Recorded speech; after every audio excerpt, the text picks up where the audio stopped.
Bismillahirrahmanirrahim. Assalamualaikum warahmatullahi wabarakatuh.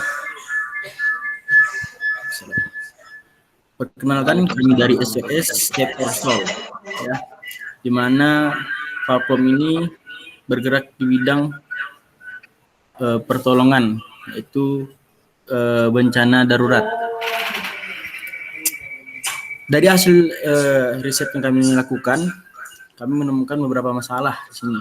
Yang pertama itu sulitnya mencari pertolongan ketika adanya keadaan darurat.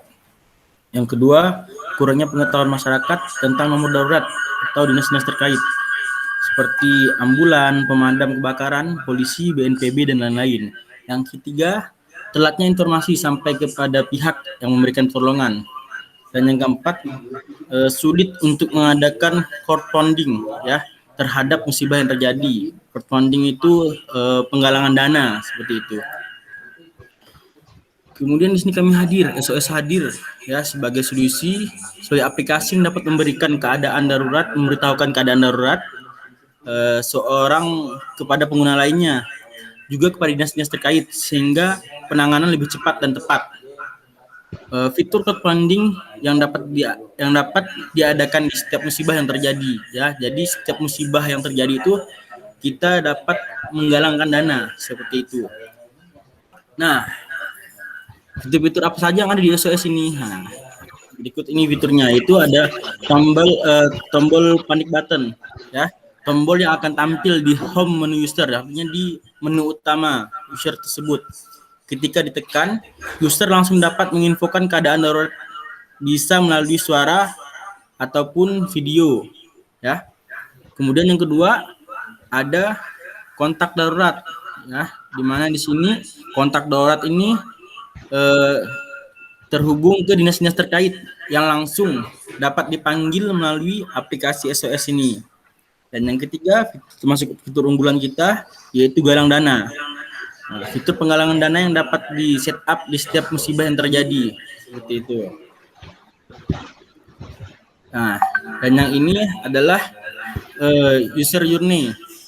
Bagaimana sih cara user ini menggunakan aplikasi kita? Yaitu ada dua cara. Yang pertama tadi tekan panic button ya, yang ada pada menu user tadi itu, yang ada pada menu utama tadi itu ya. Kemudian langsung sampaikan keadaan darurat, bisa melalui video ya, video, kemudian voice note, dan juga bisa ketik pesan singkat. Kemudian user yang menggunakan aplikasi kita ini ya bisa merespon. Nah, jika kondisi yang serius, bisa juga meneruskan langsung memberitahukan, menginformasikan kepada dinas terkait. Kemudian user yang terkena musibah atau yang menolong bisa membuat penggalangan dana terhadap musibah yang terjadi. Kemudian cara yang kedua yaitu dengan cara membuka aplikasi ya, membuka aplikasi SOS, pilih fitur lapor keadaan, kemudian sampaikan keadaan darurat melalui voice atau video. Nah, kemudian user lain yang menggunakan aplikasi kita bisa juga merespon ya, memberikan bantuan dengan cepat, dan juga bisa melaporkan atau meneruskan pesan tersebut kepada dinas terkait. Dan yang ketiga, bisa sang pelapor atau yang terkena musibah bisa membuat penggalangan dana terhadap musibah yang terjadi. Seperti itu. Kemudian competitive landscape akan dijelaskan oleh rekan saya, Iqbal Asegaf. Oke, baik. Di sini ada competitive landscape ya, perbandingan aplikasi kita dengan aplikasi lain yang serupa gitu ya. Sini setelah kami telusuri, kami menemukan 4 aplikasi yang lebih kurang mirip lah dengan aplikasi kita. Sekarang saya bacakan dulu sistem kerjanya ya. Kalau dari aplikasi kita itu, kita menghubungkan pengguna untuk saling meminta pertolongan gitu ya. Pertolongan, bisa menolong gitu kan. Nah, kalau ada aplikasi lain namanya Cumi App. Platform sosial untuk saling membantu dan memberikan bayaran kepada penolong gitu ya. Jadi misalnya di Cumi App ini ada yang misalnya orang perlu bersihin, aduh aku perlu orang nih yang perlu untuk ngebersihin halamanku gitu ya. Nah, nanti akan dia pasang iklannya di aplikasinya. Nanti yang lain bisa ngerespon gitu. Oh, aku bisa nih ngebersihin halamanmu, aku minta bayaran sekian. Nah, kalau deal, oke deal, dibersihin langsung dibayar gitu. Itu sistem kerja dari Cumi App. Berikutnya ada aplikasi It's the Beat. Nah, ini nih sama sih kayak Cumi App, cuman dia lebih kayak ke pekerjaan gitu, kayak pekerjaan part time gitu. Jadi misalnya ada yang punya toko, dia butuh orang nih untuk misalnya sehari aja atau seminggu aja gitu ya. Nanti dia bisa pasang langsung aplikasi It's the Beat gitu. Nah, berikutnya ada aplikasi GoodSend. Ini membantu menginfokan seputar lembaga amal dan bidangnya, sehingga user bisa berdonasi ke lembaga tersebut. Jadi aplikasi GoodSend ini nih, yaitu semacam aplikasi untuk menggalang dana untuk lembaga-lembaga penelitian seputar penyakit atau apa gitu ya. Misalnya ada lembaga yang meneliti tentang penyakit HIV gitu ya. Nah, nanti akan diinfokan ke user bahwa kita akan adakan penggalangan dana nih untuk riset ini nih gitu. Jadi nanti user bisa galang dana lewat aplikasi GoodSend gitu. Jadi saling membantu juga gitu. Berikutnya ada aplikasi OAuth. Ini nih dia lebih ke media sosial ya, media sosial antar komunitas. Jadi orang bisa terhubung dengan komunitas gitu atau komunitas dengan komunitas gitu ya.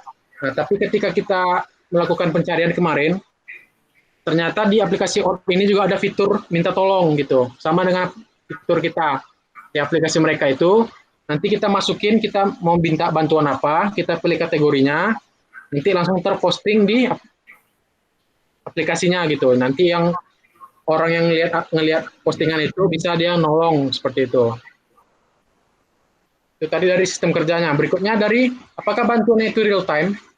Nah, kalau SOS jelas bantuannya real time. Cumi App juga real time. It's the Beat juga. Nah, kalau GoodSend ini kami klasifikasikan tidak real time karena dia akan mengumpulkan dulu dananya, setelah dana terkumpul sekian baru akan disalurkan ke lembaga risetnya seperti itu. Nah, kalau dari aplikasi OAuth ini juga termasuk real time gitu. Berikutnya ada fitur crowdfunding nggak sih gitu. Di SOS ada, itu salah satu fitur unggulan kita, fitur crowdfunding. Di Cumi App nggak ada, It's the Beat nggak ada, di GoodSend ada, karena itu lebih ke situ sih, arah aplikasi GoodSend itu lebih ke crowdfunding gitu memang gitu. Nah, berikutnya ada aplikasi OAuth. Di aplikasi OAuth itu nggak ada fitur crowdfundingnya gitu. Berikutnya, terhubung nggak sih aplikasi ini dengan dinas-dinas terkait gitu. Kalau SOS terhubung dengan dinas terkait gitu ya. Jadi bisa langsung menghubungi pemadam kebakaran, ambulan, rumah sakit dan lain sebagainya gitu. Nah, kalau Cumi App tidak ada, It's the Beat nggak juga, GoodSend juga tidak, OAuth juga tidak gitu. Berikutnya, siapa aja bisa menolong gitu. Siapa aja bisa nggak, semua orang bisa nggak nolong sih gitu. SOS semua orang bisa nolong. Cumi App semua orang juga bisa nolong. It's the Beat juga semua orang bisa nolong. GoodSend juga, OAuth juga gitu. Sekarang lokasi aplikasi. SOS ini jelas kita berada di Indonesia. Kalau Cumi App itu bukan Indonesia. Cumi App itu ada di US, di Amerika. It's the Beat juga ada di Amerika. GoodSend juga ada di Amerika. Dan OAuth ini ada di Indonesia gitu ya. Berikutnya, masih beroperasi nggak sih aplikasinya gitu. Nah, SOS jelas aplikasi kita masih beroperasi. Cumi App masih beroperasi. It's the Beat ini udah tutup layanan. GoodSend masih beroperasi. Dan OAuth ini juga masih beroperasi. Dan juga termasuk terkenal dia. Sudah lebih kurang 100.000 penggunanya di Indonesia gitu ya. Itu tadi dari perbandingan aplikasi kita dengan aplikasi kompetitor serupa gitu. Berikutnya mungkin. Ya, berikutnya ini adalah bisnis model kita ya. Business to customer. Ya, dia ini menggunakan sistem berlangganan ya, Rp1.000 untuk per bulan dan Rp12.000 untuk per tahunnya. Gini bisnis model kita ya. Kemudian market size. Oke. Untuk market size ini pertama kita atur dulu nih target kita itu adalah ibu rumah tangga yang memiliki smartphone gitu ya. Kenapa kita targetin ibu rumah tangga? Karena menurut kami dan menurut interview yang telah kami jalani, ibu rumah tangga ini termasuk yang paling rentan gitu ya untuk mengalami keadaan darurat dan dia sendirian gitu ya. Dia kan suaminya pergi kerja, anaknya pergi sekolah, jadi dia tinggal sendirian di rumah gitu kan ya. Nah, jadi dia ini termasuk yang paling rentan untuk terkena keadaan darurat seperti itu. Nah, setelah kami riset, total rumah tangga yang ada di Indonesia itu lebih kurang itu 77 juta jiwa. Nah, kita hitung saja itu rumah tangga ada ayah dan ada ibu gitu ya, berarti ada ibunya gitu. Nah, 77 juta jiwa. Pengguna smartphone di Indonesia itu lebih kurang 89% dari total penduduk Indonesia. Jadi kita ambil saja 89% dari 77 juta jiwa itu tadi adalah 68 juta jiwa. Jadi ada 68 juta orang ibu rumah tangga yang memiliki smartphone seperti itu. Nah, kita kerucutkan lagi. Kita spesifikasi wilayah pelayanannya ke Jakarta. Nah, di Jakarta, data yang kami dapatkan, jumlah total rumah tangga yang ada di Jakarta itu lebih kurang 3.630.000 jiwa gitu ya, 3.676.000 jiwa seperti itu. Nah, jika kita ambil 89%-nya, karena 89% yang sudah pakai Android atau smartphone gitu ya, itu lebih kurang ada 3.200.000 jiwa. Nah, jadi ibu rumah tangga yang memiliki smartphone di Jakarta itu ada lebih kurang 3.200.000 jiwa. Seperti itu. Nah, kita kerucutkan lagi dengan market share 50%. Kenapa kami ambil 50%? Karena setelah kami telusuri, aplikasi yang serupa dengan aplikasi kami itu tidak ada. Bahkan ada tapi tidak banyak gitu. Belum ada yang launching. Ada kemarin ada nama aplikasinya Tolongin. Itu berita terakhir tahun 2016, mereka masih beta ya, masih beta tes sampai sekarang belum ada kelanjutan gitu. Mungkin aplikasinya tutup apa gimana saya kurang tahu juga. Makanya karena kompetitornya nggak banyak atau malah mungkin belum ada gitu ya, makanya kami berani ngambil 50% market share. Nah, 50% dari 3.200 jiwa itu tadi ada lebih kurang 1.600.000 jiwa. Itu lebih kurang perkiraan jumlah customer kami yang akan kami capai di Jakarta gitu. Nah, kita hitung-hitung lagi.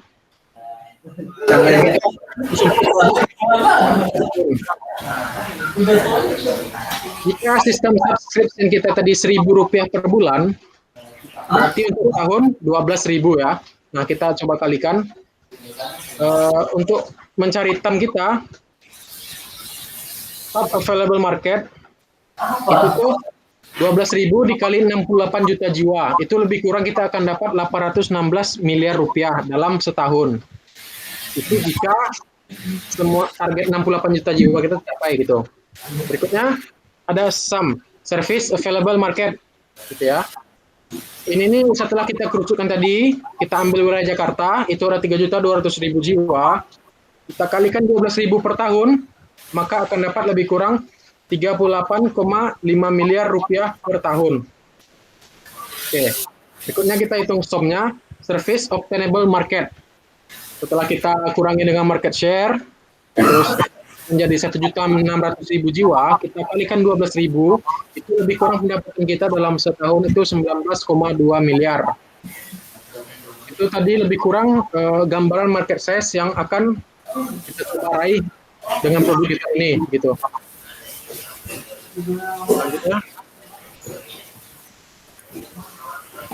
Nah, adapun tim yang bergerak yang membangun dan merancang sistem SOS ini, yang pertama itu ada Febrian sebagai inovator, dan strength-nya ini menyukai hal baru, mudah bersosialisasi, berkomitmen tinggi, dan senang berbicara, public speaking. Weakness-nya ini kurang paham dengan bahasa asing. Ya. Kemudian impact or input-nya memberikan masukan dan konseptual dan ide yang kreatif. Kemudian yang kedua ada Iqbal Asgab sebagai eksekutor.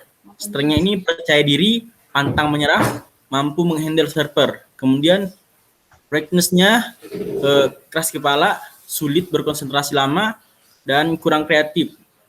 Impact or input-nya membantu dalam memetakan ide, mencari solusi masalah, dan mengembangkan rancangan aplikasi. Kemudian yang ketiga Muhammad Irsan Kholis, yaitu sebagai desain ya. Strength-nya ini desain grafik, kreatif, or kombinasi ide ya. Weakness-nya tidak percaya diri, kurang fokus, tidak pandai manajemen waktu. impact or inputnya terhadap tim ini yaitu mendesain project aplikasi ini.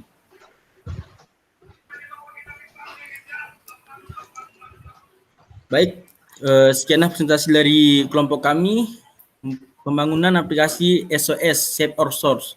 Ya, begitulah. Lebih dan kurangnya kami mohon maaf. Kami tutup. Assalamualaikum warahmatullahi wabarakatuh. Jangan lupa di-download di Play Store teman-teman semua.